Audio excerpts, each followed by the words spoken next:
мансапқорлыққа, шенқұмарлыққа үйрететіндер де өздерің екендігін мойындағыларың келмейді, тіпті түсінгілерің келмейді. Осында әке көлеңкесімен күн көріп жүрген замандастарым толып жатыр. Ал солар соншалықты тоғышар дей аламысыз? Бәрі де оқыған, білімді. Бірақ ел, ауыл дегенге Алатаудың төбесінен ғана қарайды. Оған да жастар кінәлі ме? Жоқ, сендерсіңдер. Қит етсе қанаттарыңның астынан шығармайсыңдар. Бар тірлікті Алматы аясымен ғана өлшейсіңдер. Сонда ел, халық қайда? Олардың өмірі, тірлігі, мәдениеті қайда қалмақ әке? Сүйгенімнен айырып, немерелеріңді тірі жетім еткенге мәзсіңдер. Көндірдік, идірдік, иледік дейсіңдер мені. Сонда менің де адам екендігімді, жүрегім бар, ойым бар, арманым бар, мақсат мұратым бар екендігі сендерге керексіз болғаны ма? Бірін қолтығымнан демеп, мамық креслоға отырғызуға әлексің. Екіншің, дос-дұшпанға таба ете көрме деп, өз абыройыңа шаң түсірмеуге әлексің. Сендердің мансапқорлық пиғылдарыңның құрбаны болғым келмейді. Менің жаным, тәнім қуыршақ болғаны ма сендерге? Талғаттың бұлайша ашынып сөйлейді деп күтінбесе керек, әкесі түнеріп барып орындыққа отыра кеткен. Шешесі, Аллай, жалғыз шыбыным-ай, сонша неге таусылдың? Болсыншы еркің, болсыншы. Біз бейбақтікі жақсы болсын деген сандырақ қой. Кеше көр әке шешеңді деп солқылдап қоя берген. Талғат ышқынып кетті. Мама, айналайын, қайта бастарыңды дал еткен мені кешіріңдер. Жылай көрме, жылама, тек жылама деп анасының алдына тізерлеп отыра қалған Талғат қос тізесін құшақтап жылап жіберген. Мен өмірде болмасам ғой, мұндай әлекке түспейсіңдер емес пе? Тек олай деме шыбыным, олай деме. Анасы ұлының қоп-қою мақпалдай майда шашын саусақтарымен салалай тарап еміреніп отыр. Әкесі қайтып тілге келген жоқ. Орнынан ауыр қозғалып тұрды да жұмыс кабинетіне кіріп кеткен. Талғат бейтаныс жол үстінде келеді. Аэропорттан облыс орталығына ала жөнелген жолаушылар автобусы асфальт жол үстінде жеңіл сырғыды. Бір жыл бойы еңсесін езген күйікті сезім бұлтыдырап, өзін әрі жеңіл, әрі сергек сезінгендей түрі бар. Жолаушы жігіт бұрын болып көрмеген бейтаныс өлкенің беймәлім бедеріне сұқтана да сарыла сүзілетін сияқты. Қалаға жақындаған сайын жүрек түкпірінде тұнып жатқан іңкәрлі үміт сезімі буырқана, бұлқына бас көтеріп, мазаң күйге түсірген. Білесің бе, сезесің бе жаным? Мен сені, ұлым сырымды іздеп келемін. Кішкентай ғана ботақаным, аяулы сүйіктім. Бастарыңа соншалықты қайғы қасірет әкелермін деп ойлаппын ба? Білесің бе, сезесің бе жаным? Мен сені, ұлым сырымды іздеп келемін. Кішкентай ғана ботақаным, аяулы сүйіктім. Бастарыңа соншалықты қайғы қасірет әкелермін деп ойлаппын ба? Сырым, жаным, шаранаңды кептіріп, бауырыма басып әлдилеуге де жарамадым әке болып. Гауһарым, жаныңды азапқа салып, жалғыз қалғанда қасыңнан табылар жарда бола алмадым. Бәріне де өзім кінәлімін. Жасықтығым ба, ата-ана сөзін аттай алмай, кейін шегініп кеткен әлсіздігім бе? Бірақ опасыз болғым келмеді. Күндіз түні сендер болдыңдар көңілімде. Гауһарым, сенің қашанда ұяң, мен үшін шексіз сұлу дидарың, табынарым да, тамсанып тәуіп етерім де сол болды. Бәрін де тәрк етіп, өздерің тұратын қалаға келе жатырмын. Ата-ананың алдында кес-кестеген өтінішінде, алға тартқан рахат тұрмысында тәрк еттім. Оларды да жазғырудың реті жоқ шығар. Кім бауыр еті баласын жаман болсын деп қисық жолға қияр дейсің. Бірақ түсініп, тағылымды әр қырынан бағалау да керек қой. Мен ата-ана түсінігіне өз көңіл көзіммен, басқада жоқ Талғаттың ғана көзімен қарауға тырыстым. Мен үшін бірақ жол бар еді. Ол жол сүйгеніммен табысу.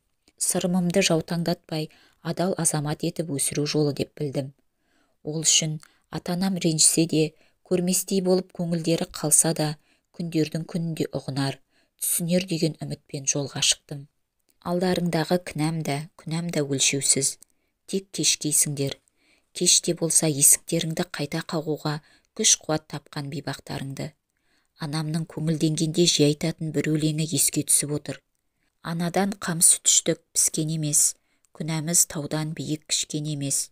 Күнәға тағы күнә қосылса да, Тәңірім кешем десе ештеңе емес. Тәңірім менің, гауһарым менің, мына өлең ептеп әзілкештеу болса да, шындықты айтып отырау деймін. Менің бар шындығымда, алдыңа келгенде егіліп тұрып айтар адал сөздерім де осылар. Бірақ мен бейбақ, соның бәрін жіптіктей қылып айтып бере алмаспын-ау. Ата-анама бәрін де қайта бастау керек деп кеттім. Бірақ олардың бар есілдерді менің қызметтен босануымда болды да, сөз төркініне байыптап бара алмады-ау деймін.